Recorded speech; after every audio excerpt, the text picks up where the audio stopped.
toujours l'enregistrement.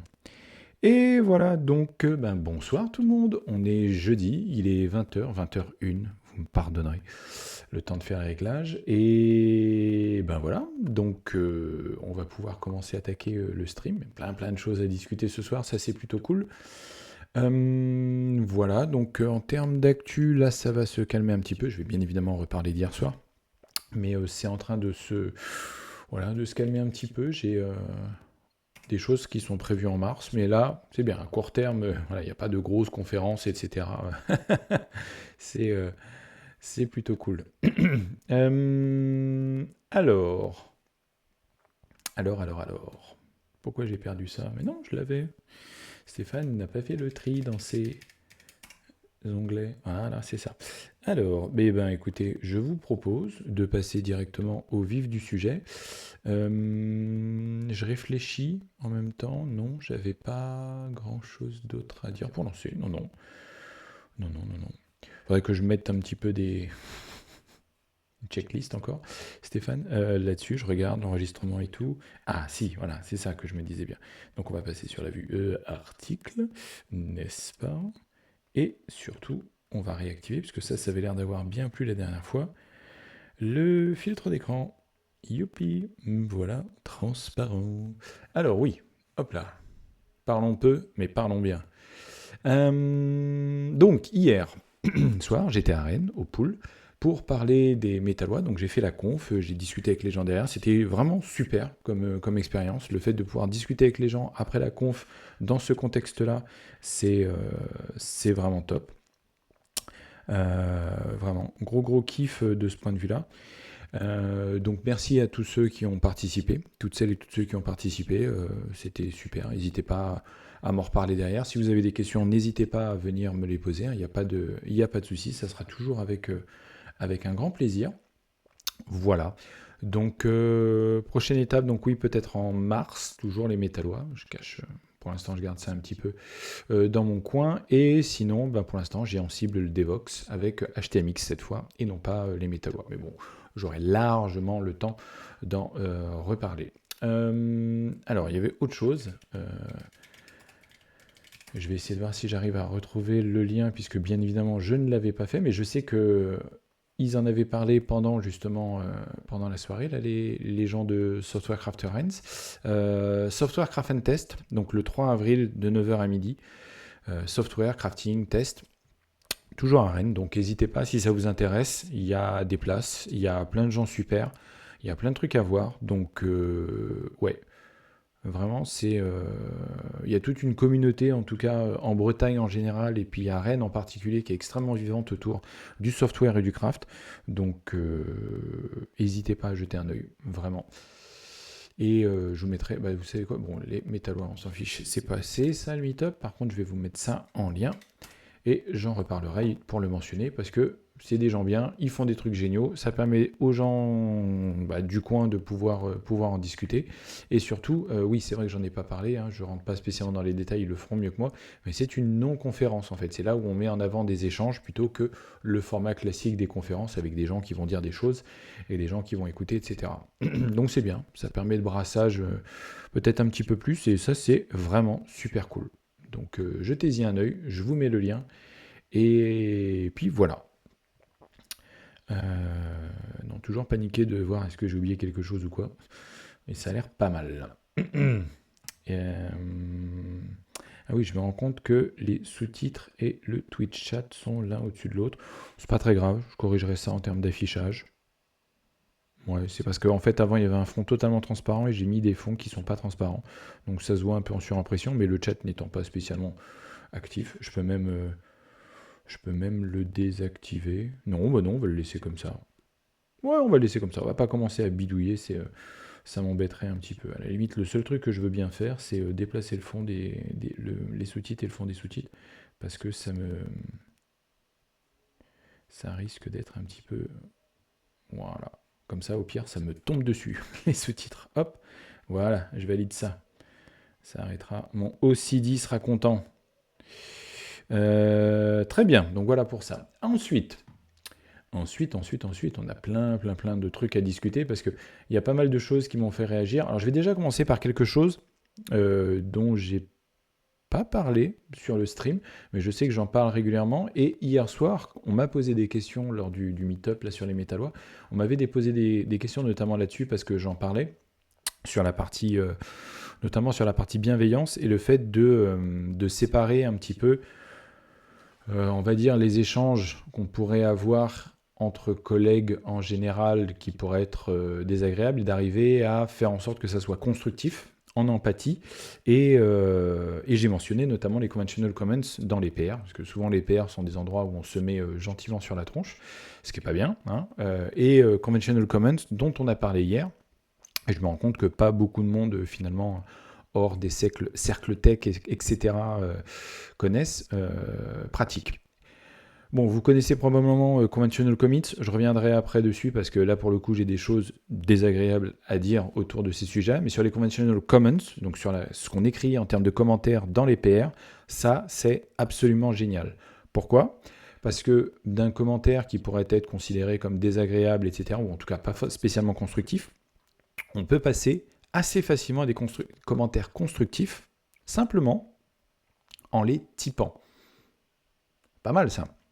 Et c'est ça, Conventional Comments, en fait. C'est, bon, je mettrai le lien, ça vous regarderez, mais c'est un ensemble d'étiquettes et un format donc, qui se rapproche un petit peu de ce qu'on fait avec les Conventional Commits, d'où la dénomination. Mais l'idée, c'est vraiment de se dire, voilà, on va catégoriser les retours qu'on fait, et les catégories vont permettre justement à ceux qui reçoivent, à celles et ceux qui reçoivent les commentaires, de pouvoir agir dessus.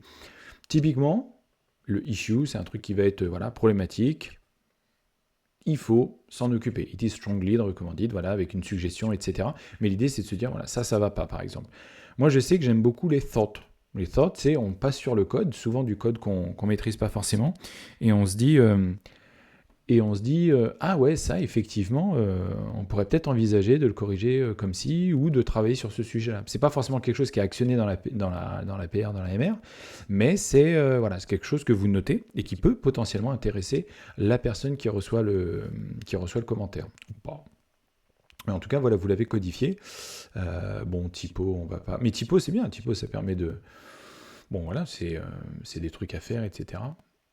Yo, les thoughts tickets dans le backlog. Oui, enfin potentiellement, voilà. En tout cas, c'est à débattre, mais l'idée c'est ça, c'est dire on tire un trait de réflexion et ça peut effectivement tout à fait donner lieu à un ticket dans le backlog. Les praise, on n'y pense pas forcément. Et par exemple, quand j'ai mentionné les conventional comments à quelqu'un, ça a été une espèce de révélation, de choc, de dire, oui, en fait, on passe notre temps à critiquer. On peut aussi dire des choses positives. Les praise, c'est ça. Vous dites, ah ouais, ça c'est pas mal, t'as remplacé 3 îles Celsius un peu tout pourri dans une zone là, t'étais pas spécialement obligé, t'as mis un switch ou un case ou un enum, etc. Alors ça c'est plutôt cool, ça va dans le bon sens. Et l'idée c'est d'être vraiment sincère, il faut trouver des trucs. Et moi, je suis content parce qu'à chaque fois que je vois des reviews, j'arrive au moins à trouver un praise. Et ça, c'est pas mal, ça permet de... on a le droit de dire des choses bien des fois, de trouver des choses sympas. Donc voilà, ça codifie un certain nombre de choses. Moi, je suis spécialiste des nitpicks, donc voilà. Donc c'est non-blocking par nature, donc vous faites pas. Mais je ne peux pas m'empêcher de toute façon de relever des choses qui vont relever des nitpicks. Donc ça, c'est bien. Et donc on codifie comme ça. Ça permet de dédramatiser. Vous voyez votre MR qui arrive, il y a 200 commentaires. Il y en a peut-être 99% de nitpick. Et déjà en soi, c'est un symptôme. S'il y a 99% de nitpick, il n'y a peut-être pas besoin de laisser autant de nitpick aussi. Il y a aussi le reviewer qui peut avoir une appréciation critique de son travail. Ça, c'est trop cool. Creusez-le. D'ailleurs, je vais le mettre tout de suite, parce qu'après, on va passer au truc qui est pas cool. Et là, ça va peut-être faire réagir. Je préfère prévenir. Il y a donc à l'origine des conventional comments, les conventional commits, le fait de dire je vais écrire mon message de commit en respectant une formalisation, etc. Et il y a un glissement qui s'est opéré, je trouve, c'est que de cette espèce de recommandation qui permet effectivement de voir quand on fait un commit, est-ce qu'il est atomique, est-ce qu'il est bien décrit, etc. On a commencé à se dire, on va mettre en place des pré-commits. Il y a cette espèce de bascule qui a été faite de se dire, on va forcer les devs, quand ils font des commits, à l'aide de cet outil du démon, là, on va leur forcer la main sur le fait de leur faire exécuter des tests unitaires quand ils exécutent des commits, le fait de regarder s'ils ont bien fait leur pré-commit, c'est-à-dire s'ils ont bien suivi les conventional commits, donc s'ils ont bien formaté leur message de commit, est-ce qu'ils ont mis un ticket Jira dedans, etc., etc. Ça, c'est l'incarnation même de ce que je dis quand je dis que l'enfer est pavé de bonnes intentions. Si vous me mettez un pré-commit, je rajoute systématiquement à toutes mes commandes git commit -" dans verify. Et ça fait quoi -" dans verify? Ça bypass les pré-commits. Perso, j'en suis arrivé à ne plus aimer du tout les pré-commit hook. Faut pas empêcher de commit même n'importe comment. Exactement. Parce que committer, ça ne veut pas dire s'engager. Un commit, ça se casse, ça se rebase, ça se squash, ça s'édite, ça se dégage, des fois purement et simplement. Et donc cette espèce de glissement de dire ça serait bien que les gens committent correctement, ce que je pousse, bien évidemment, de manière atomique, que chaque commit passe les tests unitaires, etc. Donc tout cet ensemble de philosophies, on va dire, de scènes d'esprit qui vont dans le bon sens, du craft, etc. On en est arrivé à se dire, on va mettre en place un outil qui va remplacer la pédagogie. Et donc, boum. Oui, par contre, je suis d'accord, tous les checks dans la CI, bien évidemment. C'est pour ça que, et ça va me permettre d'étendre un petit peu le sujet, le fait de dire, effectivement, d'avoir des checks dans une CI et d'avoir d'une manière générale une pipeline, en fait, un truc d'intégration continue, etc., même si c'est toujours un peu abusif le pipeline et la CI, en fait, on n'a même pas besoin de CI à la base. Vous pourriez très bien avoir côté Git serveur un ensemble, là pour le coup des hooks côté serveur, qui vont faire ce boulot-là. Bien évidemment, aujourd'hui, on préfère avoir une GUI avec des trucs verts, etc., qui passent et tout, parce que on a besoin d'utiliser l'outil du démon pour aller cliquer dans tous les sens sur GitLab, GitHub, Azure DevOps, etc. Mais bon, en mettant de côté le scepticisme que je peux avoir pour les GUI de CI, etc., oui, bien sûr, si vous faites des checks d'intégration de code qui viennent des gens, bien évidemment, ça doit passer côté serveur, pas côté client. Côté client, on doit pouvoir committer comme on veut, casser tous les commits, les refaire derrière. Il faut que ce soit extrêmement naturel de committer. J'en ai fait un alias tellement je le fais régulièrement. Et après, je rebase, je fais toutes mes sauces, etc. Donc, on est extrêmement exigeant avec le code, par contre on est adorable avec les gens, ça c'est le principe derrière Conventional Commons, et surtout on ne remplace pas la pédagogie par un outil. Ça me permet de faire le pont un peu entre ces deux trucs-là. Voilà, donc ça c'était déjà ce que j'avais à dire là-dessus, c'était assez intéressant. Et on va continuer un peu avec Git, désolé, c'est la thématique, je sais pas, c'est l'époque. Que voulez-vous? Il y a des trucs comme ça. Je suis tombé sur cet article-là. Alors, je ne sais plus si c'est quelqu'un qui me l'a partagé, si je l'ai croisé, etc. Et pour le coup, ça m'attire parce que moi, je suis un guide intéressé, un guide fan, etc. Moi, je sais que toujours, je vais être le mec qui va expliquer aux gens comment les rebase, etc. Donc, j'ai cette espèce d'appétence pour Git. Pardon. Et quand j'ai vu cet article, comment les core Git développeurs, donc les gens qui développent Git, configurent eux-mêmes Git. C'est intéressant ça. Là, on voit vraiment, c'est même plus du stade du power user, c'est vraiment les mainteneurs. Cet article, il est top. Il est top pourquoi? Parce que, en fait, il y a une expérience qui a été faite assez intéressante alors, je passe rapidement là-dessus parce que ça, c'est l'espèce de scene default. Je vais tousser 2 secondes. Ah, ça fait du bien. Un petit chat dans la gorge. Et en fait, ce qu'ils ont fait, c'est qu'ils ont récolté, donc il y a un mec en l'occurrence, Felipe Contreras, et je vais zoomer un peu, ouais, ça sera mieux, et donc qui a demandé à la Git Core Team d'enlever tous leurs defaults qu'ils avaient dans leur Git config. Voilà, d'enlever tous les defaults, etc., et de vivre avec ça, donc d'être avec l'expérience de Git de base, pas de Git config. On parle de gens qui travaillent sur Git, donc c'est des power users de Git par définition. Et après, il leur a dit, au bout d'un moment, il y a des trucs qui vont vraiment vous gonfler, vous les réactivez, et à la fin, on va regarder ce qui a été réactivé par le plus de gens. Donc, ce qui serait, pour vous, des sane default à faire évoluer dans la config de Git, parce que vous vous êtes tous rendu compte que ce paramètre-là, il faut le changer, parce que l'expérience de base de Git, avec les paramètres par défaut, ne conviennent pas. Et donc, on en arrive à cette espèce de liste qu'il a formulée, et qui est stratifiée en... Clearly makes Git better, voilà Stéphane, why the hell not, et a matter of taste, and comment if you dare. Et c'est top, parce que pour le coup, là, ça vient des power users, et il y a toute une explication donc, sur les différents trucs, etc. Je pense que j'avais la moitié que j'avais déjà activé, ou qui n'était pas activé tout à fait de la même manière. Et en fait, il y a des options que j'ai découvertes dans ce que j'avais activé, et je ne savais pas qu'elles existaient. C'est des trucs tout bêtes. Par exemple, le fait de faire un git tag et d'avoir un tri alphabétique des tags, c'est vraiment gonflant. Et il y a une option qui permet justement d'avoir un tri intelligent, à savoir que ce soit correctement trié, que la 101 soit bien après la 100 et pas après la 1000, par exemple. C'est des trucs tout bêtes. Mais je ne savais pas que ça existait, ça, typiquement. C'est des trucs que j'ai découverts. Bon, default branch, ça c'est...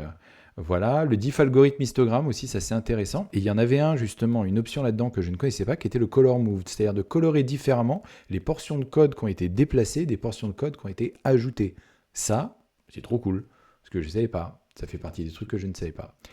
Ouais, sur les push, si, il y avait des trucs, il y aurait des trucs à dire là-dessus.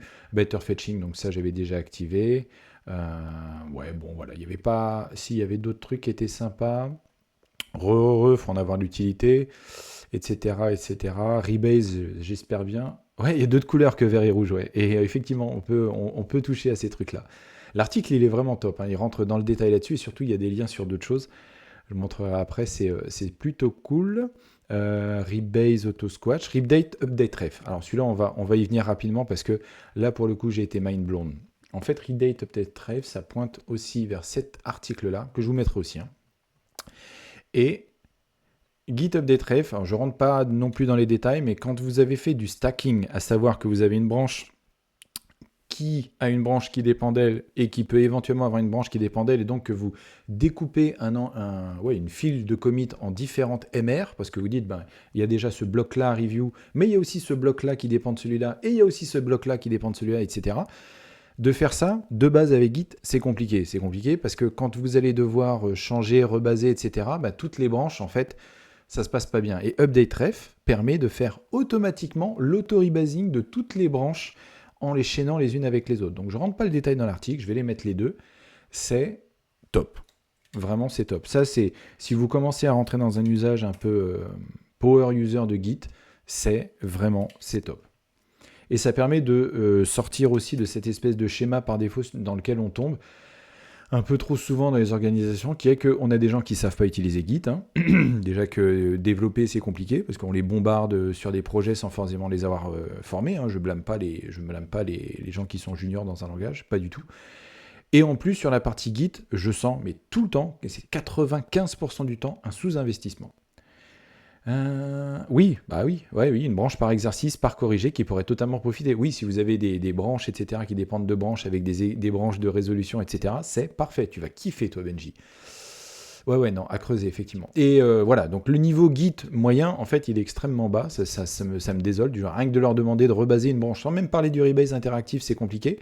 Et c'est dommage. C'est dommage parce qu'il y a une puissance dans Git.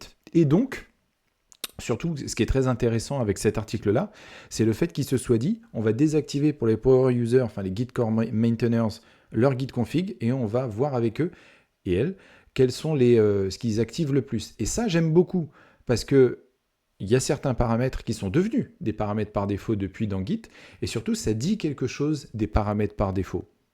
Et NJ connaît les confs SLIN qui font 3 km de long, etc. Il y a quelque chose à dire des configurations par défaut, les fameux sane default. Quand je télécharge un outil, je ne devrais pas avoir un RTFM à faire dans tous les sens qui va me défoncer la tête juste pour que l'outil soit utile. L'outil devrait être utile de base. Et après, on ajuste des trucs, etc. parce qu'on a des use cases, des manières de faire, des idiosyncrasies, comme on dit, qui font qu'on ne fait pas comme tout le monde. Certes, très bien. Mais il faut que l'outil, par défaut, il soit intelligent. C'était ce que j'aimais le plus avec Prettier, par exemple. On installe Prettier, on lance, boum, Prettier, il fait. Et en plus, c'est opinionated, certes, mais ça fait le taf. Ça fait le taf. Et il y a beaucoup de discussions qui se sont arrêtées là-dessus. Je crois qu'il y a Black côté Python. Enfin voilà, il y a des trucs comme ça, Rust FMT côté Rust. Et effectivement, quand on regarde, on se dit, ouais, effectivement, ça peut être éventuellement critiquable, mais voilà. Et ça, c'est extrêmement important. Et j'entends souvent dire que Git est obscur et abscon. Je suis en partie d'accord avec ça, notamment parce qu'il y a quand même une learning curve, une courbe d'apprentissage sur Git qui est certaine, bien évidemment.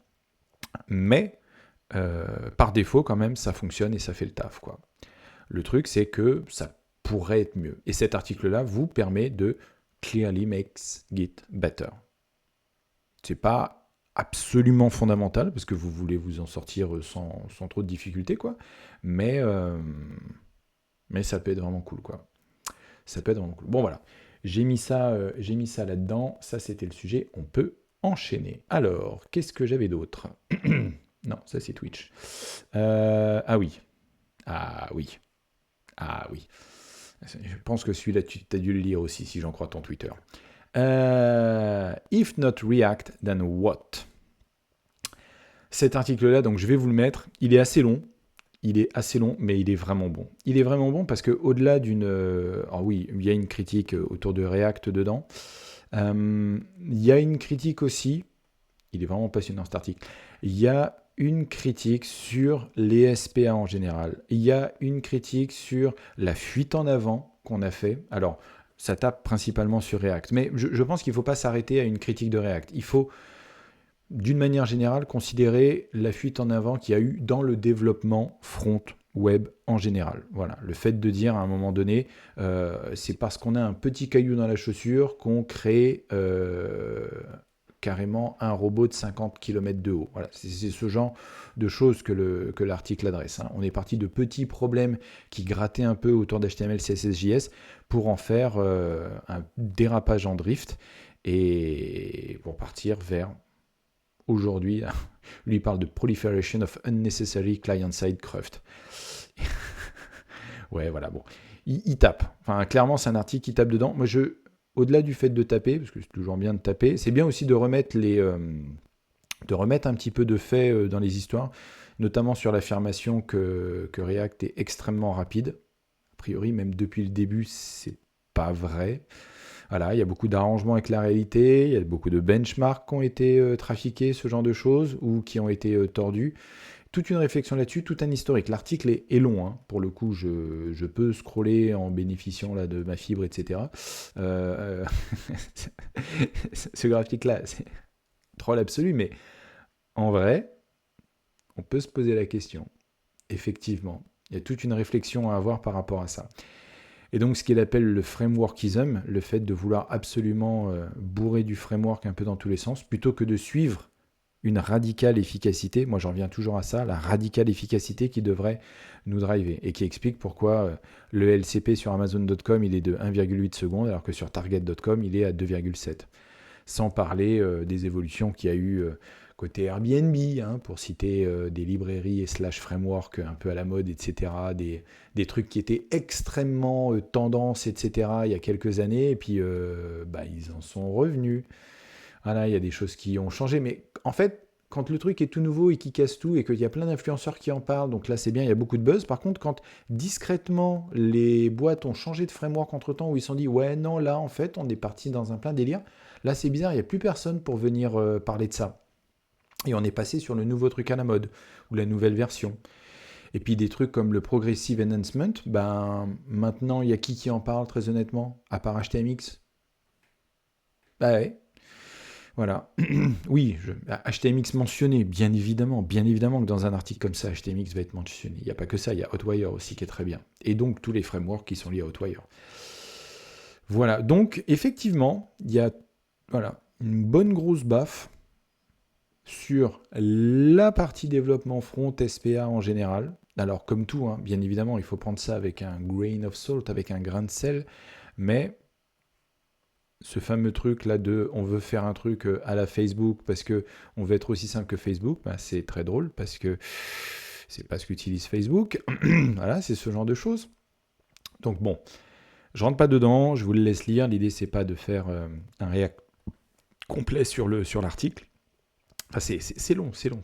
Moi, ce qui me fait le plus rire, alors pas vraiment rire, et je vais finir là-dessus, c'est ça. Virtual DOM was never fast. Ça, j'avoue que pour avoir vu plein de choses dites autour de ça, j'avoue que ça me fait sourire. Surtout en 2025. Bref, excellent blog de toute façon. Alors, je vais pas mettre l'encre. Yep là, zou. Excellent blog déjà de base. Et Mais pour faire du Progressive Enhancement, il faut connaître HTML. Il faut connaître HTML. Il faut connaître CSS. Voilà.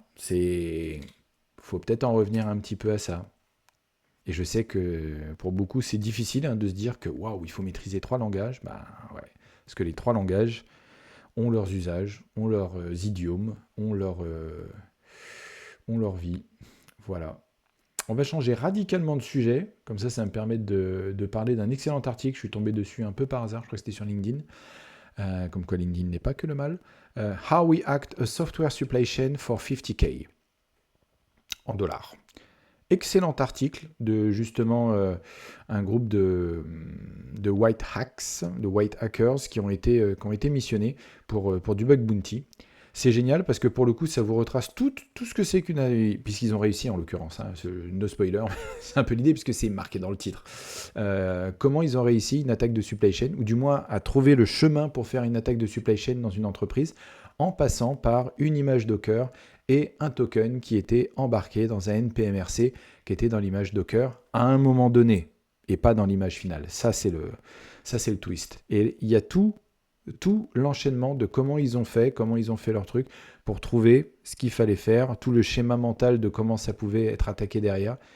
C'est super intéressant, parce qu'en plus, ça donne des insights sur comment les black hats, en l'occurrence, les méchants hackers, font pour procéder, quelles méthodes ils utilisent, et surtout, comment après ils y arrivent à rentrer dedans, et puis à se dire, ok, on va pouvoir passer par là, comment on va faire pour déplomber une image, pour arriver à comprendre comment elle est dedans, comment on va passer par des paquets NPM privés pour faire l'attaque de supply chain, etc. Donc avec plein de détails derrière. Vraiment, c'est top. Et ils y arrivent, c'est ça le truc qui est ouf. Et ils ont gagné 50 000 $. On ne peut que les féliciter là-dessus. Donc ouais, je suis passé là-dessus, j'ai passé un moment à lire ça, c'est trop cool. C'est trop cool parce qu'il y a une espèce d'ingéniosité, et surtout, en fait, moi, ce que ça me fait dire, c'est que, on parlait de CI, voilà, c'était aussi un peu là-dessus que je voulais revenir. La CI, clairement, c'est critique dans une entreprise. Et trop souvent, on se contente de dire « Ah oui, on va prendre un GitLab, un GitHub, etc. On va mettre 2-3 actions comme ça, et de toute façon, tout ça, c'est dans le réseau interne, il faut des VPN et tout, et on va être tranquille. » Ouais, mais non. Ouais, mais non. Vous n'êtes pas tranquille, en fait. Vous n'êtes pas tranquille, même si vous êtes derrière votre joli périmètre. Et en particulier, le sentiment de la sécurité, quand on est derrière son petit périmètre, etc., il est très lâche. Moi, je vois des fois des secrets qui sont dans des images Docker aussi. Et puis on pose la question, et puis on me dit « Ah oui, mais c'était au début, et puis on a oublié. » Ben ouais, parce que la sécurité n'a pas été baked in dès le départ. On n'a pas été zero trust dès le départ. On n'a pas utilisé un vault dès le départ. Et c'est comme ça, au fur et à mesure, parce qu'on est dans le delivery, on ne se pose pas forcément la question de ça. Et vous pouvez avoir toutes les équipes SciSec, etc. derrière. Si ce n'est pas des choses qui sont prises en compte dans les équipes, donc par les devs, bien évidemment, à un moment donné, vous allez vous retrouver exposé. Parce que, et là, je ne vais pas spoiler juste cette partie-là, la question de comment ils ont récupéré l'image, mais elle est très drôle. Donc profitez du fait que là, en ce moment, Docker, ils sont en train de baisser les pools qu'on peut faire par heure là, avec des comptes anonymes gratuits, etc. Et mettez en place des proxys Docker. Gérez correctement toute votre supply chain. Parce qu'à un moment donné, vous allez faire le mauvais Docker push qui va pas bien, vous allez exposer des choses qu'il ne faut pas. Même en vous disant, on a viré de l'image Docker, etc. Rappelez-vous de ce que, si vous avez vu ma conf sur les métallois, rappelez-vous de Denis Kruger. Il y a ce que vous ne savez pas, que vous ne savez pas. C'est ça qui devrait vous terrifier. Et cet article le rappelle. Et c'est trop cool. Ce genre d'article, moi je lis ça comme un thriller. Après, je suis peut-être pas normal. Dernier sujet, et ça aussi, ça fait partie circonstanciellement, ça fait partie des choses que j'ai dû encore répéter aujourd'hui. Et c'est une excellente chose. Il faut répéter. La pédagogie, c'est répéter plusieurs fois. C'est cet article-là. Et là aussi, il y en a quelques-uns, je pense, qui vont reconnaître le Stéphane énervé. Parse, don't validate. Cet article-là, qui date de 2019 déjà, donc ça fait un bout de temps, pour moi, il est ce qu'on appelle, c'est séminal. C'est vraiment l'article où, limite, on tombe à genoux devant la statue de la Vierge. Cet article-là, en fait, au-delà de parler du type-driven, et c'est aussi ça qui m'a fait adopter la philosophie du type-driven et qui a commencé à poser les bases de ma migration vers Rust aussi, de ce point de vue-là, après avoir fait du Haskell, parce que pour le coup, il monte des choses en Haskell, ouais, c'est ça. Ouais, Haskell type signature. L'idée derrière, en fait, parse don't validate, c'est de dire arrêtez avec les guard clauses partout dans votre code. Arrêtez de vous trimballer des objets qui peuvent être nuls ou undefined ou etc. Non. Dégagez tout ce qui ne doit pas exister de votre type. Faites ça au début, quand vous parsez les choses, et après vous avez que des objets valides. Rendez impossible à représenter les états invalides. Comme ça, vous n'avez plus besoin à chaque fois de vous poser la question, est-ce que ça, c'est nul ou c'est pas nul? Voilà. Ça, c'est extraordinaire parce que derrière ça, en fait, il y a du domain-driven design, il y a de l'archi-hexagonal, il y a tout un tas de questions derrière sur le parsing, notamment la partie parsing de JSON qui, par définition, est un sujet. Voilà, vous avez beau installer du Zod, de ce que tu veux en termes de librairie, etc. Non, vous ne serez jamais sauvé. L'idée derrière, c'est d'avoir une modélisation correcte du métier pour vous dire tout ce qui rentre en entrée doit rentrer dans les objets métiers, dans les types métiers, et après, on est tranquille. On a un utilisateur qui a un nom, un prénom, ou alors qui est dans une catégorie d'utilisateurs qui n'ont peut-être ni nom ni prénom et ou l'un et l'autre, mais tout ça, vous l'encodez dans le système typal. Et vous arrêtez, if machin est différent de nul, if machin is defined, et ces conneries-là, on arrête. Don't validate. Parse. Mettez votre couche d'anticorruption à l'entrée, et puis après, c'est cool. Et ça se rapproche aussi des Imperium Sandwich et tout, mais j'ai pas envie de vous exploser trop la tête ce soir. Ça sera déjà pas mal. Relativement un peu technique, tout ce dont j'ai parlé là, mais n'hésitez pas à réagir si jamais vous voulez. Alors j'ai oublié le pinceau validé parce que ça effectivement, il faut que je partage. N'hésitez pas à me pinguer sur les réseaux sociaux si vous voulez que je détaille. Je sais que des fois, c'est des choses qui arrivent un petit peu en briques. Prenez le temps de lire les articles. Je pense qu'on prend plus assez le temps de lire les articles. Lisez-les du début à la fin. Testez de votre côté ce que ça peut donner, etc. Et n'hésitez pas à me faire un feedback. Il y a énormément de choses à voir. Et il est très fortement probable que je repartage ces articles-là dans 3 mois, etc. Parce que j'estimerais que ça n'a pas été assez compris, n'est-ce pas? Et il faut. Voilà. Ok. Sur ce,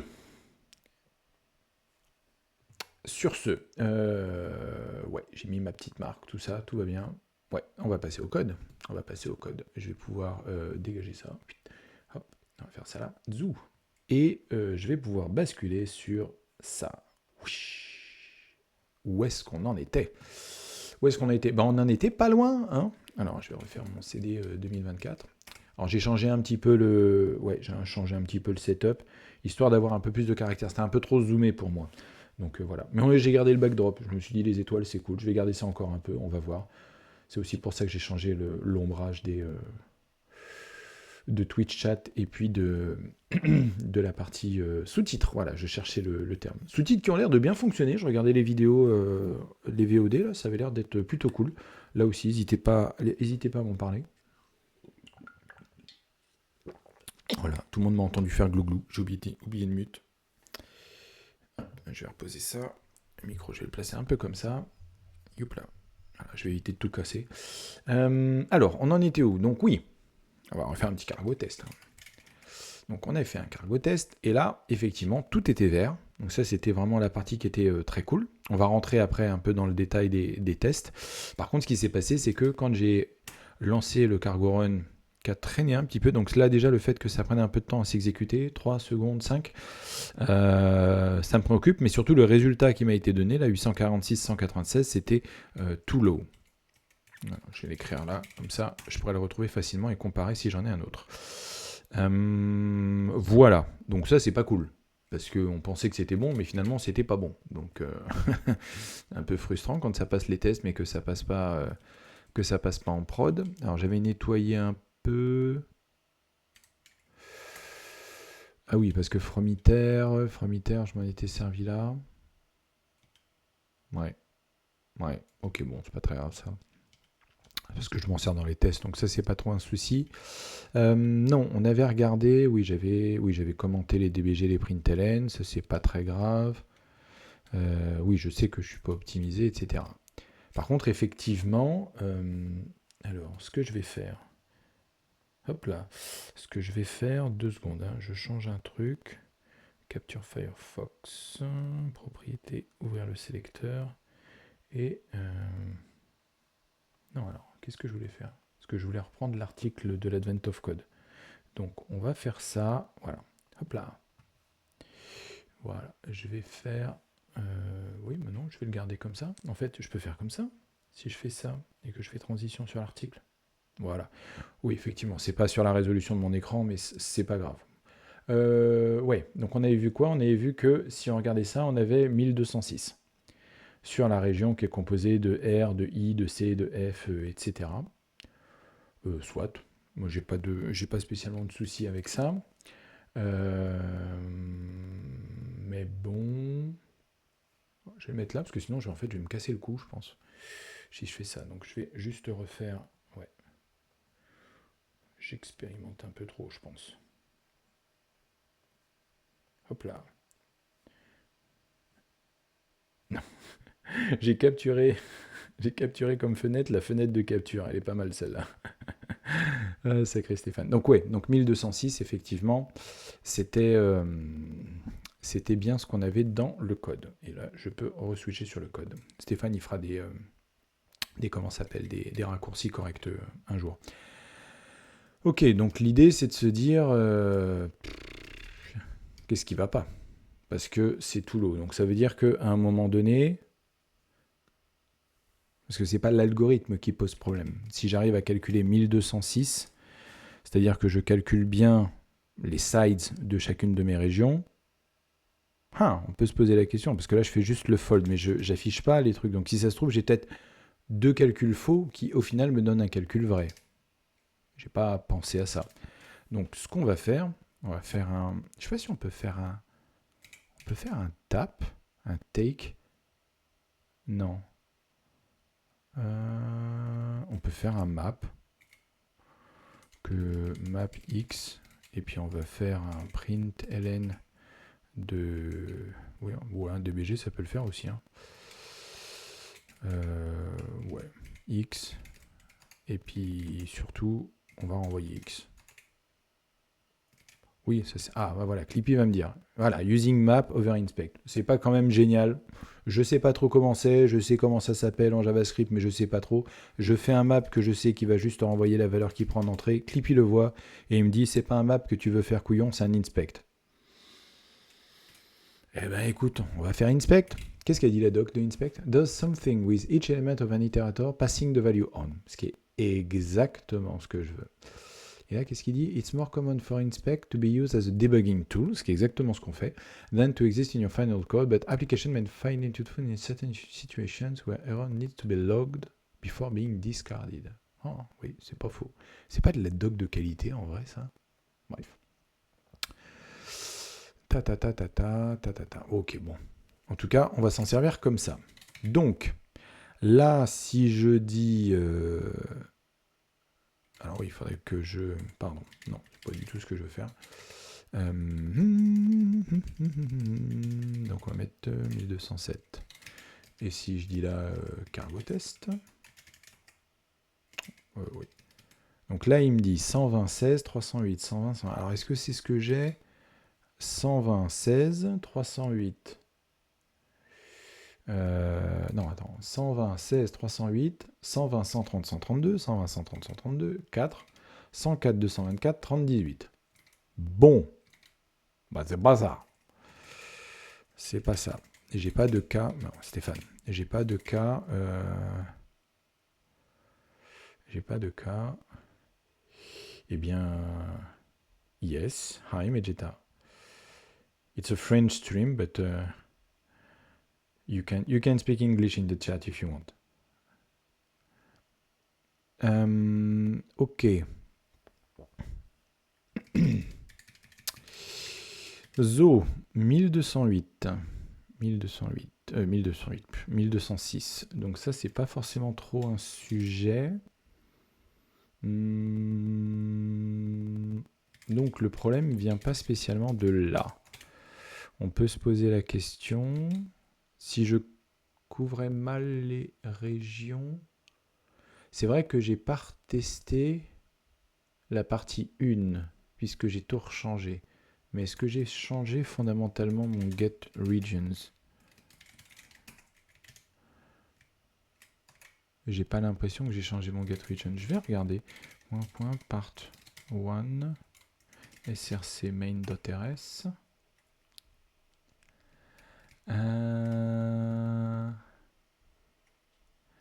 Alors, oui, get regions. Ok. ZT. Alors, get regions. Donc, part 1, part 2. Ok, donc.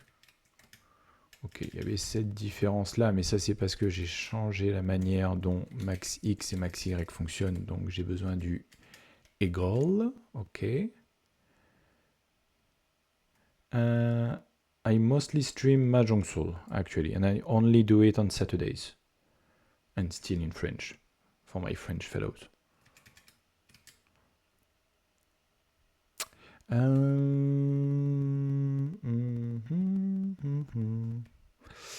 Non, c'est la même chose. Map.get explored plot contains.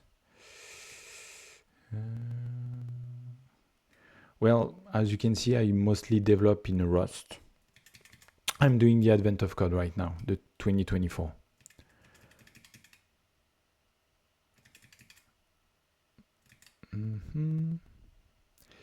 Q pushback. Non, bah non. Region push, to end, regions. Non, non, non, non, non.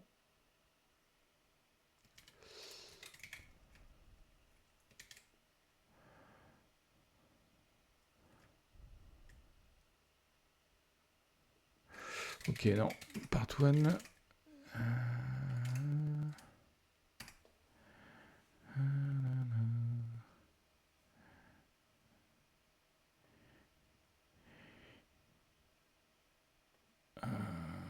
Hop.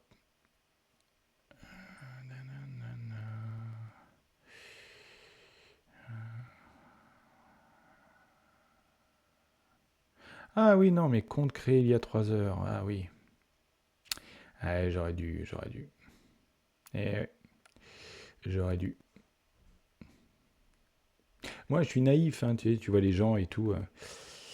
Mais la naïveté, ça doit pas forcément être un sujet. Hein. C'est pas. Faut toujours se méfier. Ok, donc ça c'est fait. Donc, on va pouvoir se concentrer. Hop. Cargo test. Bah oui, parce que j'étais pas au bon endroit. J'ai fait machin. C'est des 2024 Del 12 part 1. Non, je suis dans la part 2. Cargo test. Ah oui. Non. Bah non, cargo test. J'ai raté les bons maintenant, la la concurrence c'est dur. Oui, ben voilà. C'est pas grave. C'est pas grave. Toc, toc, toc. Les devs au chômage avec l'IA. Ouais, tu m'étonnes. On n'a pas fini de rigoler, ça, des devs au chômage avec l'IA. Donc non, ça n'a pas l'air d'être mes régions qui sont le sujet. Ça n'a pas l'air d'être le fait de faire la multiplication. A priori, je pense que c'est le get size qui va pas. C'est un peu compliqué. C'est un peu compliqué. Je peux... En fait, c'est ça. C'est que je pourrais regarder. Le problème, c'est qu'il y avait beaucoup de régions.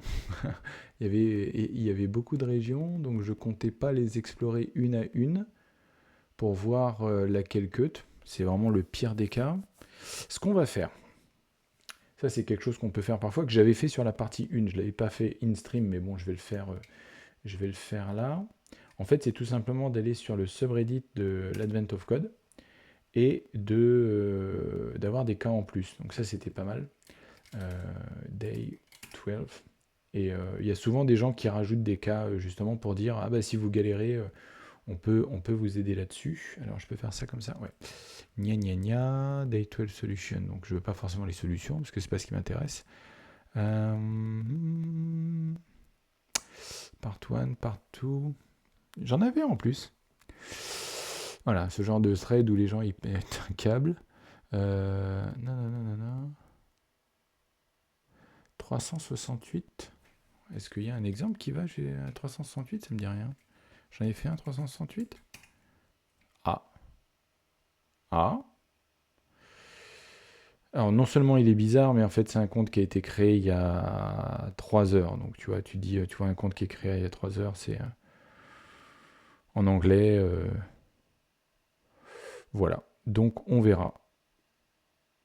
Je prends pas de risque en fait de toute façon. Dès que je sens qu'il y a un truc qui est un peu zarbi, j'agis. Et j'agis en passant à autre chose.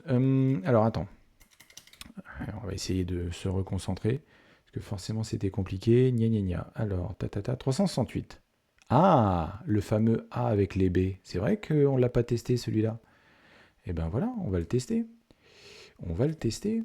Il est où mon code? Il est là mon code.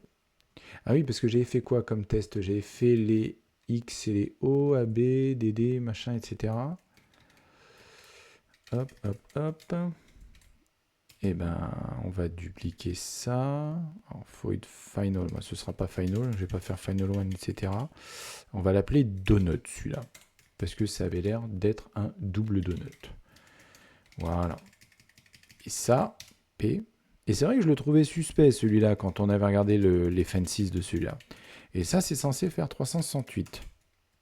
Ok.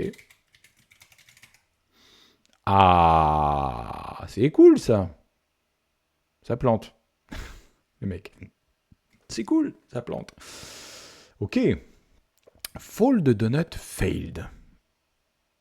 Et c'est le site qui nous dit que ça fait 368. Bon. Et ben, tant qu'à faire à rajouter des cas, parce que 436, on l'avait, celui-là. 436, c'est voilà, c'est les XO. Ok. Et donc, on va pas l'appeler fold final, parce que finalement, ça n'a plus rien. C'est plus le final. On va l'appeler fold big, fold nut, et on va mettre fold x. Non, x ou e. Non, e. EX, voilà, tant qu'à faire. Hop. Voilà. Et lui, le EX, il est censé faire 236. 36, 236. Je le savais que j'aurais dû mettre tous les cas dedans. Ah, il y a un seul test qui plante. Donc EX, il passe. Ah ouais, fold X, il passe. Ok. Par contre, fold donut ne passe pas. Oh. Et ben voilà, ça c'est super cool. Ça veut dire que j'ai qu'un seul cas qui passe pas. Donc on va déjà le faire passer. Et avec un peu de chance, le fait de le faire passer, lui, fera qu'on arrivera à nos fins. Alors, calculate fan price. Eh ben il a besoin de l'area et des sides. Non. Non. On va hop, let price égale area fois sides. On va retourner price à la fin, ça c'est sûr. Et on va faire un println en mettant area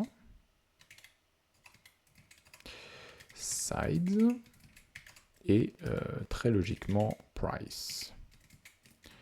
Et on va mettre area sides et price. Voilà.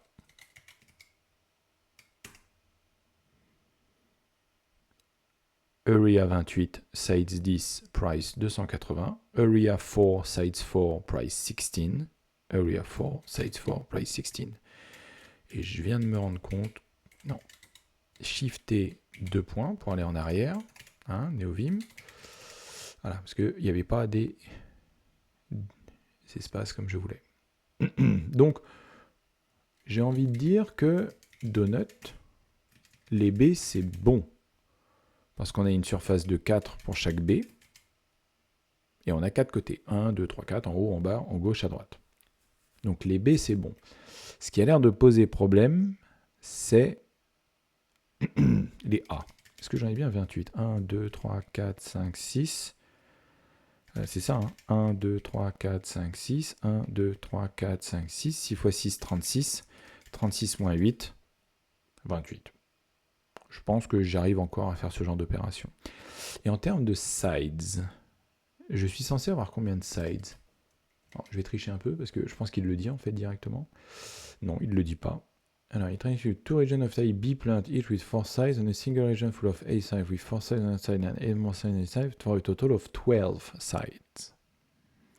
Be especially careful where counting the fence around region like the one full of type A plants.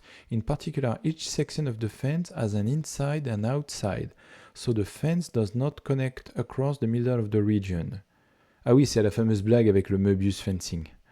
Ouais, de tout bête. Ouais, alors c'est bizarre parce que moi, de la manière dont je compte, qui est peut-être totalement aux fraises, hein, soyons très honnêtes. De la manière dont je compte, j'ai pas ce problème-là. Est-ce que je suis censé avoir ce problème-là à gérer? Je ne sais pas. On va voir. Donc, on va l'afficher. Là, on a juste map. C'est le fold qui m'intéresse. Le fence price, je pense que c'est là qu'on va le faire. Get area, get side. Ah non, get size fait juste un... Oui, mais on va aller dans get side. Oui, puisqu'on a un display de la map avec les fences. Si je fais ça, alors... Oui, en fait, c'est ce qu'on veut. Parce que là, je vois mes B avec area 4, size 4, price 16, très bien. L'autre B, très bien. Et là, on a notre fameux A. Donc c'est vrai que la manière dont je l'ai affiché, c'est vrai que là, bon, je gère pas la contiguïté comme ça. C'est peut-être un tort, mais au moins j'ai une indication en termes d'affichage sur ce que j'ai fait. Les B me conviennent bien puisque j'ai bien la manière dont c'est fait. Eh bah, c'est la soirée, dis donc. Hop là. Ah là là là là.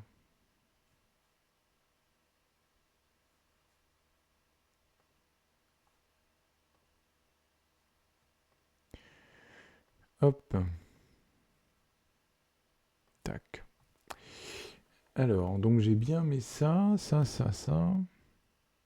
Donc comment j'ai compté qui a pu expliquer que ça se passe pas bien? J'ai dû faire 1. Parce que j'en compte pas assez, hein, j'en ai compté 10. C'est ça, c'est qu'il manque 2 sides. Moobot soon. J'imagine que c'est un truc d'autoban. Je regarde en même temps. Stéphane découvre les... J'imagine que c'est ça. Your Twitch chatbot for 2025. Automate moderation. Oh. Ben oui, Moobot soon. Merci. Ouais, je vois ça. Yes. J'en avais vu... oui, bah c'est quoi qu'il utilise Prime? Ouais, ça doit être peut-être un truc comme ça. Bon, on s'en fout. Yes. No payment registration or download needed. Eh ben c'est bien. Ouais. Eliminate unnecessary distraction. C'est vrai que ça c'est plutôt pas mal. Est-ce que je peux le faire directement comme ça en live? Hop. Nanana. Skip tour. Moodbot is not detected as a moderator. Some functionality. Tac. No display the external stream is meaning that your chat details. Ok. Tu vois comme quoi, hein, si ça marche direct, tant mieux. Hein. Ok. Eh ben écoute. Ta. Blacklist phrase, machin. Eh ben écoute, on verra. Cool. On verra ce que ça donne, si jamais ça se reproduit. Je garde ça sous le coude. Il faudra que je lise la doc aussi. Hop, comme ça c'est fait. Donc, 1, 2, 3, 4, 5, 6, 7, 8, 9, 10, 11, 12. Ouais, à mon avis, c'est ça. C'est ça qu'ils veulent dire par l'inside. C'est que ça, c'est deux côtés séparés. Et c'est là où je me fais avoir. Il est super, ce cas de test. Il est vraiment super, ce cas de test. Vous voyez le truc? C'est que ce côté-là, c'est pas le même que ce côté-là. Et donc, tout mon château de cartes s'effondre. Parce que la manière dont je faisais pour détecter un côté, c'est que je disais, je vais regarder ça. Et oui, c'est contigu parce qu'ils sont côte à côte les uns avec les autres. Là, c'est contigu, enfin les verticaux parce que c'est côte à côte avec les autres. Là, il y a juste ça, c'est pas contigu avec autre chose, donc c'est bien un côté. Et pareil verticalement. Et là, je me retrouve avec cette sauce-là. Donc là, il compte 1, 2, 3, 4, 5, 6, 7, 8, 9 et 10. Ouais, c'est ça. Oui, c'est ça, c'est la fameuse phrase sur le... Et c'est ce cas-là, je pense, c'est l'histoire du truc de Mobius. Voilà. Each section of fence has an inside and outside, so the fence does not connect across the middle of the region. Voilà. Donc effectivement, c'est... Ouais, effectivement. Donc, il va falloir que je trouve une solution. Est-ce que je me... Il y a toujours la tentation de se dire, est-ce qu'il y a un cas de test, un cas de test, une manière algorithmique de tricher. La seule manière algorithmique de tricher, et qui serait probablement la valide, c'est de se dire, est-ce que j'ai toujours la même plante au-dessus, ou en dessous, ou à gauche et à droite? Je sais que je suis dans un cas de lecture horizontal ou vertical, puisque j'ai deux parties dans mon algorithme. Donc je peux très bien dire, quand je fais mon algorithme, en même temps que je me dis est-ce que je suis toujours contigu, je garde en tête l'information de ce que j'ai au-dessus et en dessous. Alors je ne sais pas si c'est nécessaire d'avoir les deux, mais là je peux le faire comme ça, et de me dire que dès que c'est différent, ou que je change de sens, je verrai, là je me dis qu'on n'est plus dans un cas de contiguïté. Je pense que c'est la meilleure manière que j'ai de faire ça. Et c'est exactement ce qu'on va faire. Et là, l'avantage, c'est qu'on a tous les cas de test existants. Donc là, avec cette sauce-là. Donc j'ai plus besoin même du display map, puisque je suis... on verra. En tout cas, j'en ai pas besoin de maintenant pour mes trucs, mais je sais que j'ai tous mes cas de test qui vont me permettre de travailler là-dessus. Donc ça me rassure d'une certaine manière, parce que le fait que ce cas-là soit mentionné avec ce cas de test-là, et que c'est sur ce cas de test-là que je plante, et que c'est mentionné dans l'énoncé, ça me conforte déjà sur le fait que j'ai le bon algorithme, mais que j'ai juste ce cas-là, uniquement ce cas-là, puisque c'est le seul test qui me plante, à gérer. Et je pouvais m'épargner le fait d'aller sur Reddit pour voir ça, j'aurais pu tout simplement lire l'énoncé et de me dire, est-ce que ce cas-là, je l'ai testé par acquis de conscience? Toujours faire confiance à son acquis de conscience. Donc, voilà notre fameux truc contigu. Encore une fois, c'est pas optimisé, j'ai fait du wet, j'ai écrit le truc 2 fois, j'ai pas voulu me prendre la tête à factoriser. On verra si on factorise plus tard. J'ai pas spécialement envie de le faire là. Je vais devoir dupliquer ce que je fais, mais bon, c'est pas... On va survivre. Je pense qu'on se... Premature optimization is the root of all evil.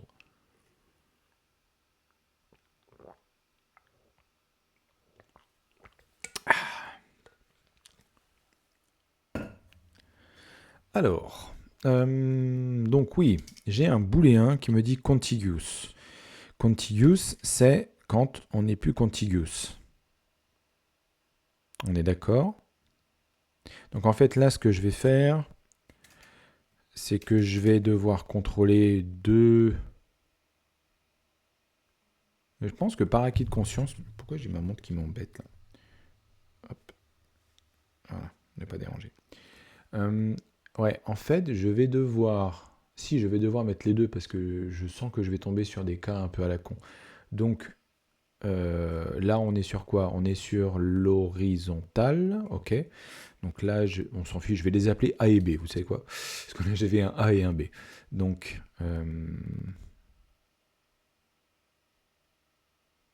attends, comment je vais faire ça?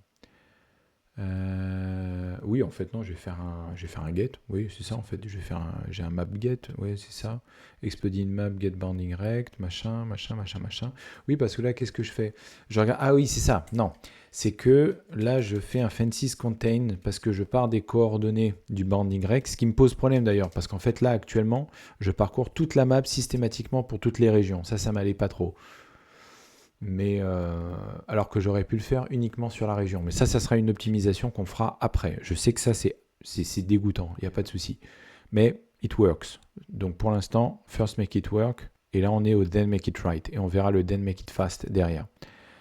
Pouet. Donc là, effectivement, on est sur l'horizontale. Donc là, il faudrait que je fasse un explodedmap.get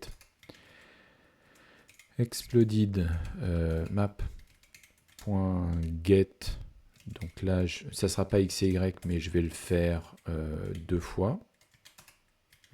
Rappelle que point dans NeoVim, ça reproduit l'action qu'on vient de faire. Là, j'ai ajouté du code, point, je rajoute le même code. J'ai pas besoin de le sélectionner ou quoi. Ça, c'est dément dans NeoVim. Donc là, ce que je vais dire, c'est que je suis en train d'avancer horizontalement. Donc ce qui va m'intéresser, c'est ce qui est juste au-dessus et juste en dessous. Ok. Ok. Ça renvoie un option, hein. D'accord. Ah, mais je peux pas faire ça. Ils l'ont prévu dans une future version de Rust, mais ça, je peux pas le faire. Si? Somme. Ah oui, non. Oh. Oui, non. Ouais, bof. Prout. On va faire ça séparément. If fences contains XY. Ok, donc si on est sur un fences, je vais regarder ce qui est au-dessus en quoi. Donc on va faire let A égale A.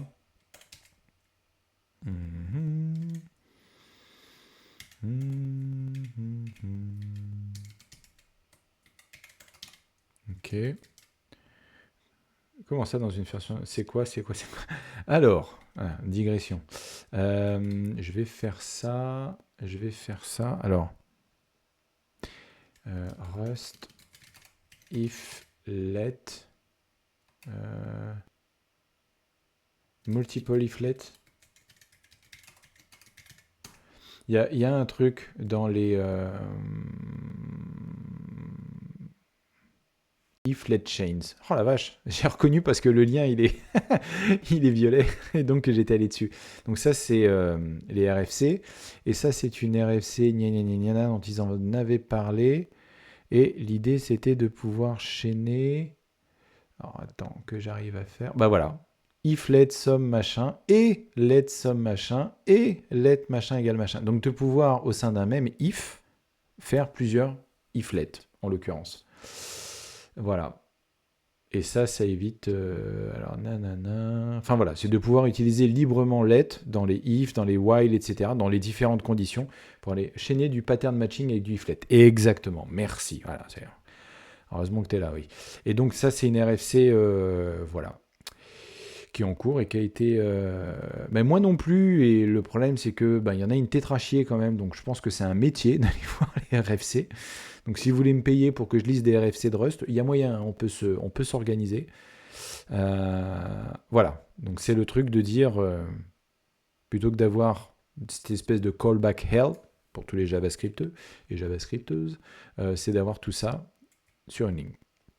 Voilà, et regardez la qualité des RFC, hein, je veux dire, c'est absolument admirable. C'est au niveau même de la documentation qu'on peut avoir avec les edge cases, etc. En quoi ça peut être isomorphique derrière, l'application avec while, enfin voilà. La RFC est relativement longue, je ne vais pas rentrer dans les détails, il n'y a pas de commentaire, hein, c'est que la RFC là. Voilà, c'est relativement long, hein. Je l'ai lu parce que c'était cool, mais bon, bref, il doit quand même y avoir des trucs à la fin, donc bref. Je la mets dans le chat, hein, écoute. Mais je sais qu'ils en avaient parlé. Alors, je ne sais plus si elle est validée pour une. Vous savez quoi? Pourquoi je ne vais pas voir directement? Tracking issue, if let, merge. Alors, nanana. Thanks, nanana. Oh, je ne sais pas, ça a été mergé? Ça a été validé? Rustlang RFC pool. Est-ce que alors c'est juste la RFC qui it was considered and the community highly disliked it? Ah non, c'est une autre solution. The Swift if let commas was not considered. Ah non, c'est autre chose. Non, rien à voir. Nanana. Survey report inside the. Ah oui, d'accord, ok. Way to dank. Ah oui, on atteint des niveaux de dank qui sont assez délirants. Make dataset comparison case insensitive. Enfin bon, bref. Je vais pas plus rentrer là-dedans. on est dans les RFC, mais c'est un truc de ouf. C'est un truc de ouf. Donc, on va revenir à notre sujet quand même. Exploding map, get y plus 1. Et donc, oui, non, c'est ça, pardon. Je fais mal mon travail, je fais mal mon rust là. Voilà. Tac, A et B, exploding map, machin. Et là,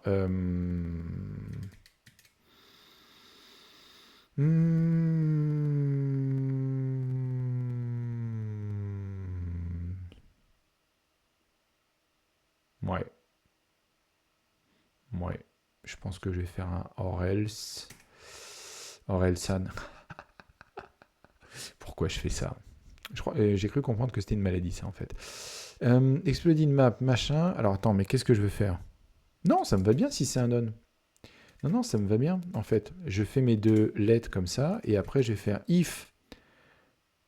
Oui, mais ça veut dire qu'il faut les avoir gardés avant. Donc, il va me falloir un let temp a est égal à... Ben, ça va être égal à quoi? Non, juste let temp a, let temp b. Mais ils ne sont pas initialisés, là, Stéphane. Et puis, c'est pas là qu'il faut les mettre, c'est là, avec contiguous. Mais ils ne sont pas initialisés. Bon, on va les mettre à none. Mais il va me dire que c'est pas typé. Oui, il va dire que c'est pas typé, mais c'est pas grave. On va mettre option char, parce que c'est ça que tu veux. D'accord, ça c'est très bien, Stéphane. Option char, parce que c'est ce que je vais avoir. Ok. Donc j'ai mon if. If a est égal à temp a et b est égal à temp b. Grosso modo, c'est ce que j'essaye de dire là avec mes histoires de que je veux que ça reste et que c'est et qu'on ait notre contiguous. Oui, on va garder cette condition-là. Notre contiguous. Voilà, c'est ça que je veux. Et... Ah oui, c'est un option d'une référence vers un char. Tout à fait. Pardon, excusez-moi, option de char. J'ai pas tout suivi. Dans ton algo, tu parcours la map explosée, tu regardes les fences, ou alors tu fais le tour des régions et tu comptes leurs fences. Non, en l'occurrence, je parcours toute la map. Effectivement, donc du début jusqu'à la fin. Et l'idée, c'était de dire qu'à un moment donné, je vais tomber sur les fences qui bordent ma région. Et donc, à l'époque, ce que je faisais, c'est que je ne regardais que si j'avais la contiguïté en horizontal et en vertical. Et donc ça me permettait de m'y retrouver. Sauf que, et c'est là qu'on en arrive à notre fameux... Voilà, notre fameux cas où effectivement, là, tester la contiguïté sur des trucs comme ça, bah oui, là c'est contigu, ça se suit, etc., pas de souci. Par contre, quand j'arrive sur ce cas-là, par exemple, bah là, la contiguïté, c'est pas suffisant. Là, c'est bien contigu, mais il faut que je teste, et c'est ce que je suis en train de tester, si je conserve bien les mêmes plantes de chaque côté pour savoir est-ce que je suis toujours à l'intérieur ou à l'extérieur, si je suis bien dans la bonne orientation de mon fence.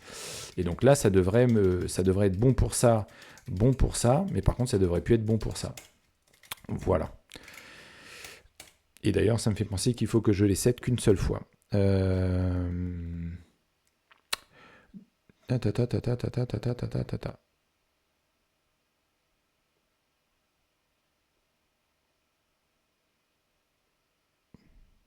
Oui, à partir du moment où j'arrive sur un nouveau fence... Ah ben non, en fait, c'est l'inverse. Eh oui. Nanana. Je rajoute un à mon fence. Quand on change... Oui, il faut que les deux ils changent. C'est là où je suis pas tout à fait clair. Est-ce que je suis qu'une seule plante de chaque côté ou est-ce que je suis les deux plantes qui sont de chaque côté? C'est là où je suis pas encore. Et puis il va falloir que je duplique ça en bas. Mais je veux au moins être au clair là-dessus. Ok. Ok. Ça me va bien. Il faut que je les set. Else contiguous égale false. Ouais, donc là on sort. Donc là je peux dire que temp A égale à none. Et temp B est égal à none. Vous êtes mutable. Par contre, il n'y a pas de moment où je le set à quelque chose, temp A et temp B. C'est le moment où je bascule, c'est le moment où je crée une nouvelle région. Donc là, je peux dire effectivement temp A égale à A, temp B égale à B. Est-ce que c'est suffisant, ça 15 failed. J'ai j'ai fait planter 15 tests en même temps. Donc oui, ça va pas ce que j'ai fait. Alors, let I exploded map get y plus 1, y moins 1. Ça, d'accord. Temp A in the world. Ouais, c'est clair.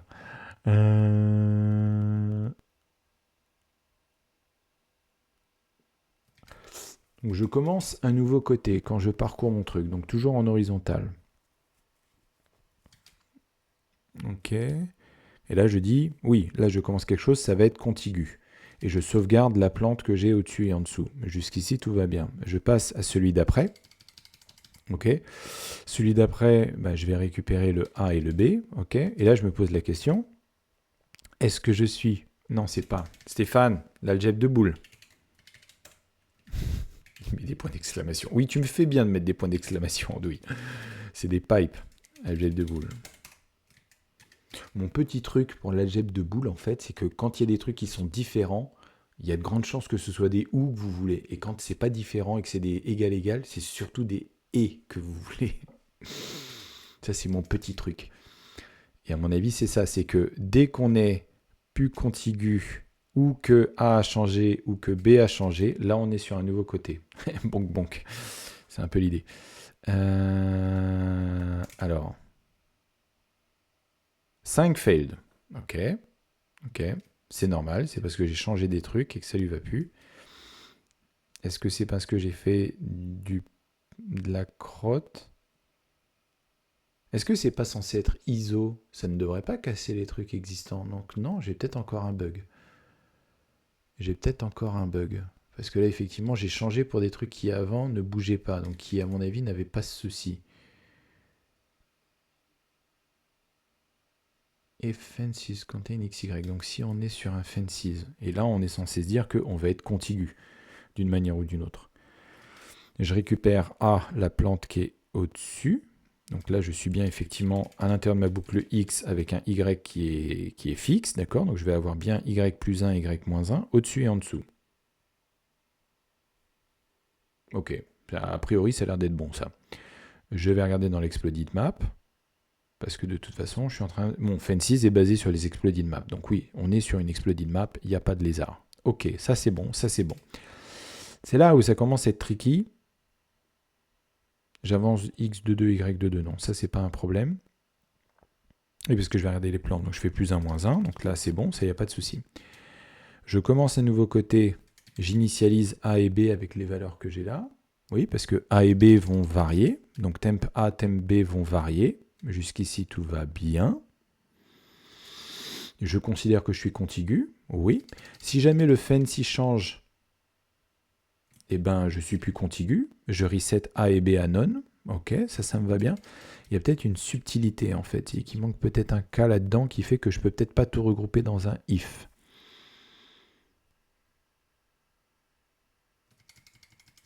Pourtant, ça me plaît bien, parce que si on est toujours contigu, c'est-à-dire qu'on est toujours sur la même ligne comme mon cas des donuts là, mais que temp A a changé, ou que, enfin non, pas temp A, que le A, c'est-à-dire que la plante qui est au-dessus a changé, c'est plus la même chose que temp A, alors ça se casse. Peut-être que cet algorithme il est bon et que j'ai besoin d'implémenter la seconde partie pour retomber sur mes pattes. Ok, donc on va faire ça. Est-ce que je peux y arriver juste avec un substitute bien épais comme je les aime en remplaçant X par Y et Y par X? Allez, on tente. Hein, on fait du NeoVim by the way. SWHS, ZT pour repositionner. Et là, je vais faire ça. Là, je vais faire P. Là, je vais faire 2.S, tout ce qui est X. Ouais, bon, il y a les max. Alors, je vais faire carrette. Allez, on fait un peu de... Voilà.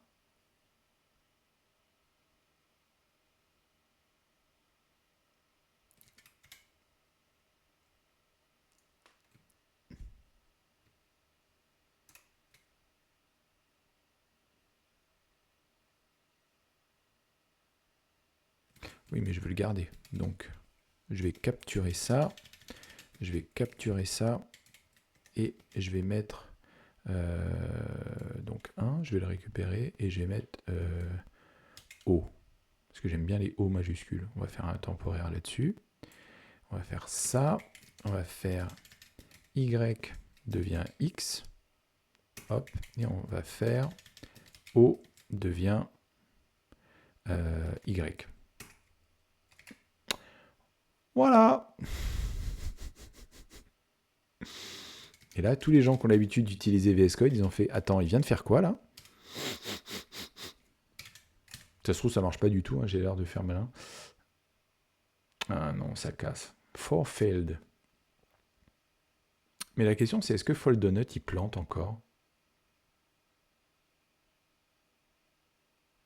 Il plante pas, hein, Fold Donut. Fold Not So Simple, il plante, mais Fold Donut, il plante pas. Calc Fence Price Not So Simple, il plante. Get Size Not So Simple, il plante. Et Fold Big, il plante.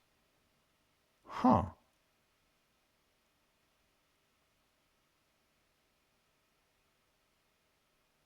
Intéressant, ça. Ce qui est marrant, c'est que Fold X, c'est bon. Fold Not So Simple, donc il plante. Fold Intertwined, avec mes O et mes X, il plante. Fold Donut ne plante pas. C'est-à-dire qu'avec ça, j'ai corrigé mon bug. Ça, on s'en fout. Ah oui, one more size. One more size. Oui, ok, bon, on s'en fiche. On va enlever les DBG là, c'était moche ça. Ça change pas mon problème. Mais... Alors, on va se recentrer. Ça a l'air d'être Not So Simple qui pose problème. Alors maintenant, Intertwine, ça plante pas? Ah non, Intertwine, ça plante pas. On est vraiment sur Not So Simple et Big. Ok. Donc, Not So Simple, ça a l'air d'être un sujet. Alors, c'est quoi le problème avec Fold Big? Ah, mais peut-être que j'ai pas de Price Fence Big. Ah oui. Eh ben, on va le rajouter. Il va planter. Et ça va me permettre de rajouter un cas de test. Mais c'est bien. Parce que pour le coup, on a résolu le donut. Donc l'idée, ça serait de dire, on va ajuster l'algorithme pour que ça marche. Donc le calque fence big, là, il y a du monde quand même. Et là, l'avantage, c'est que j'ai le prix des différents fences. Donc je vais le faire là. Bah non, j'ai quand même déjà récupéré la région. C'est quand même vachement mieux. Donc elle est où ma région avec les... Voilà. Bon, je l'ai dans le code, mais...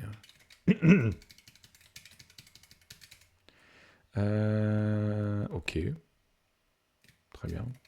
D'autres commentaires? Non? Très bien. Ok. R1.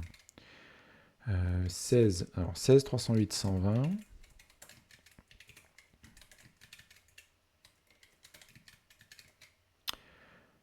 130. Ah, on va voir comment incrémenter avec Novim aussi. 132, 404. 132, 404. 224, 30, 18. 224. J'ai dit quoi? 30 et 18. Ok. Alors, est-ce que je vais me rappeler de comment qu'on fait? Non, c'est pas ça. CTRL A. Non. Ah oui, parce que CTRL A, c'est... mince. CTRL SHIFT A. J'ai probablement bindé. Ah mince. Fuck. Je me rappelle plus comment on fait. Ah, bon, tant pis. CTRL SHIFT A. Allez, le problème, c'est qu'après, si je fais SHIFT A, ça fait à peine. Donc, il faut que je fasse attention. Est-ce que ça va au-delà de 10? Je me rappelle même plus. Oh, c'est trop cool. Bref. J'avais trouvé un moyen de le faire avec les blocs, mais c'est le genre de truc, faut que je révise. Alors, Calc Fence Prince Big, il aime pas. Ok, bah c'est bien ce que j'avais dit. J'avais dit que ça allait pas marcher. Ok, on a un problème quelque part. Fold the Big. Fold the Big. Oui. Fold the Big.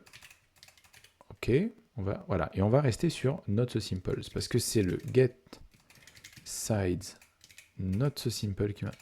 Oh, comment un truc aussi simple?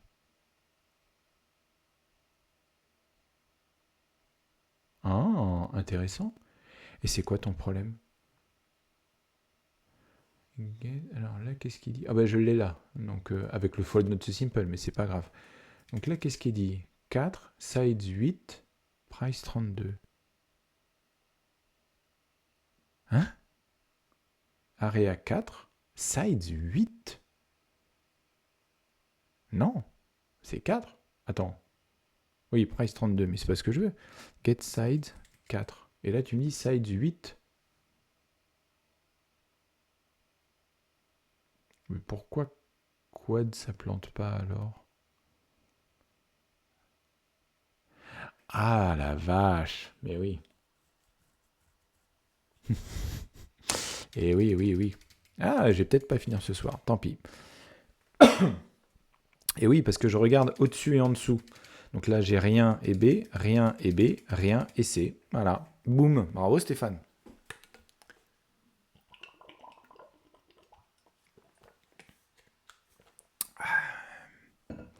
Bravo Stéphane. Ouais, trop cool. Donc ouais, j'ai corrigé pour le donut et j'ai pété pour tout le reste. Chat GPT. Donc en fait, ce qui va m'intéresser... Qu'est-ce qui va m'intéresser?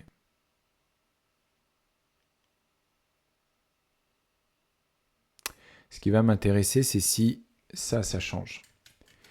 Si là, j'ai des A et que là, j'ai des A et que j'ai plus des A, donc ce qui est le cas de mon donut, c'est ça. Je n'ai pas à tester le fait qu'il n'y ait que deux qui changent. Il n'y en a qu'un seul qui doit changer pour que ça m'inquiète.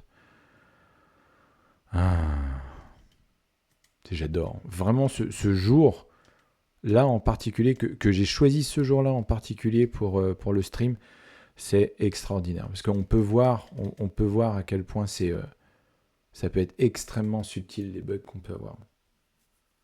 Je suis extrêmement content. C'est du hasard pur. Hein.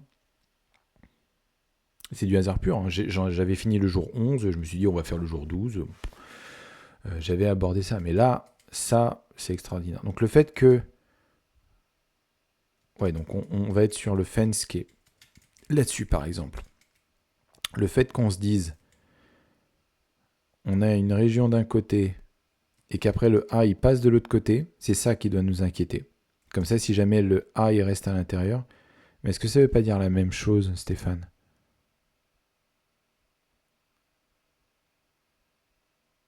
Comment il est arrivé à 8 sur mes AAA?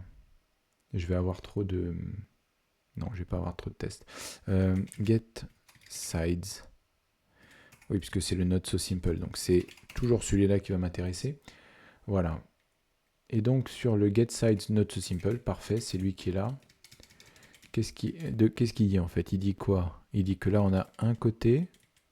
Ça, je pense que c'est bon. 2, 3, ça doit être bon. Et là, ça doit être 4, 5, 6. Où est-ce qu'il était chercher son 7, 8?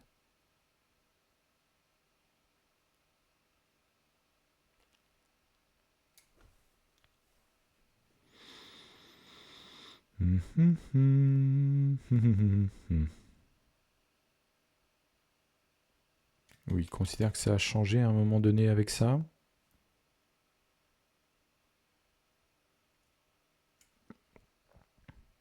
Ok. Donc là, il les affiche. Ça, c'est cool. Non pas que ça m'intéresse beaucoup. Calc fence price not so simple. Ça, on s'en fiche. Le fold. Ouais, là, qu'est-ce qu'il dit? Il dit area 4. Ça, c'est bon. Sides 8, price 32. Parce qu'il a fait 4 x 8. Il est couillon. D'accord. Qu'est-ce qu'il dit pour les autres? Par exemple, le B. Area 4, sides 4, price 16. Ok, ça, c'est bon. Area 4, sides 8, price 32. Ouais, je vais tricher un peu, je vais voir qu'est-ce qu'il disait là sur l'ABCD. 8 sides, ok. Oui, c'est ça.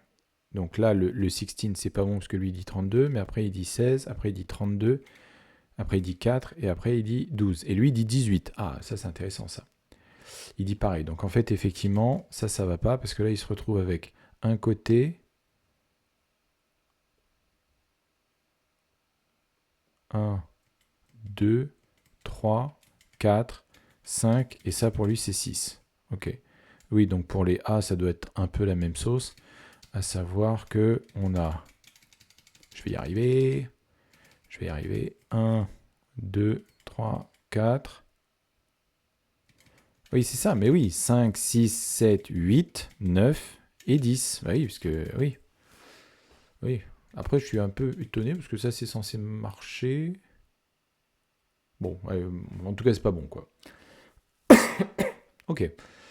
Alors, j'ai 4 minutes pour trouver une solution. Ou alors pour abandonner. Et j'ai pas envie d'abandonner. Donc, ce qu'on va faire, c'est que on va revenir sur notre... Bah, c'est GetSize, dans l'occurrence, qu'il faut... GetSize. Si, GetSize. Eh ouais. Et là, le truc qui me gêne un peu, c'est que je gère pas cette histoire d'intérieur-extérieur. Là, je regarde juste une région et une autre. Je peux pas choisir arbitrairement de dire je vais prendre au-dessus ou en dessous, parce que des fois le fence, ça va être le fence qui est en haut de la région, et puis d'autres fois ça va être le fence qui est à l'intérieur. Donc je suis limite en train de me dire quelle est la plante de la région. Et c'est ça qui va être mon, c'est ça qui va être mon pivot. C'est-à-dire que bah, je l'avais fait dans Get Fences, je crois. Ouais, Region Plant. Ouais, je duplique du code. Je suis un fou furieux. Alors, ok. Voilà, je récupère la region plant comme ça. Et là, après, donc ça sera pas temp A, temp B, ça va être temp... pardon. J'ai un LSP après tout. Temp plant.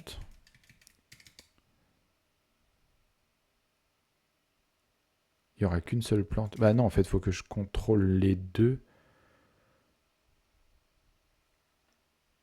En fait, c'est qu'il faut que je sache si la plante elle est à l'intérieur ou à l'extérieur. Donc, si, à un moment donné, il va falloir que je me pose des questions. Ok, je vais garder les deux comme ça.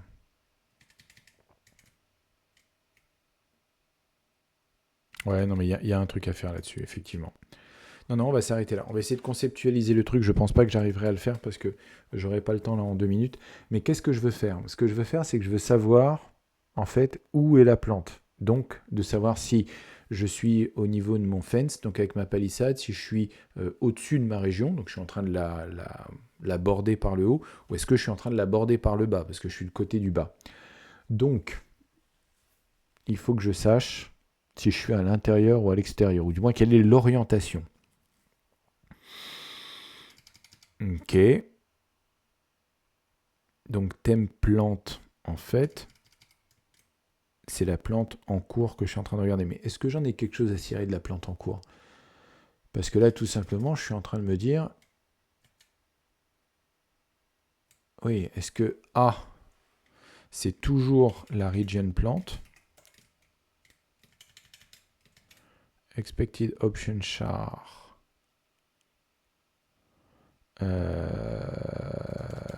Oui, donc là, il me faut effectivement un or else point. On va faire ça comme ça. VT point virgule, hop. Oui, remplace tribution. Except FN once. Ah merde, non. Ah, c'est pas ce que je voulais faire. Non.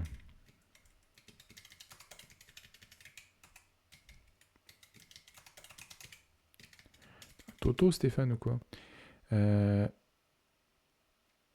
mais non, or else. Ah, oui, mais non. Oui, c'est un unwrap. Non, c'est pas un unwrap que je vais faire. Ah tiens, on va finir là-dessus. Comment qu'on fait déjà? Or. Non, TTTTT is expect. Voilà. Non, unwrap. Some value if expect fruit RLFI. Gna gna gna, je veux pas qu'il panique. Unwrap. Unwrap or. Et c'est ça que je veux. Pourquoi j'ai. On sent que je fatigue un peu. Après, je me suis couché tard hier. Hop, hop, hop.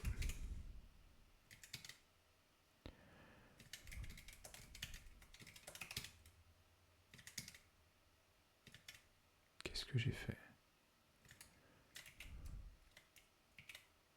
Ah, mais attends, oui, parce que je les ai définis... Non, t'es un type de quoi? T'es un type échar, ouais. Bon, je suis fatigué. Fatigué, je vais laisser comme ça, parce qu'en plus, comme ça, ce sera bien pourri, et je ne pourrai pas m'en défaire. Donc ça, c'est plutôt pas mal. Mais le principe, il est là, en fait. C'est que, hop, il faut gérer l'intérieur et l'extérieur. Il faut gérer l'intérieur et l'extérieur correctement. Donc ça, on l'a fait avec le fold de donut, là. J'aurais pu le faire avec le get size de donut, et je pense que je vais rajouter des cas côté get size pour avoir ça correctement.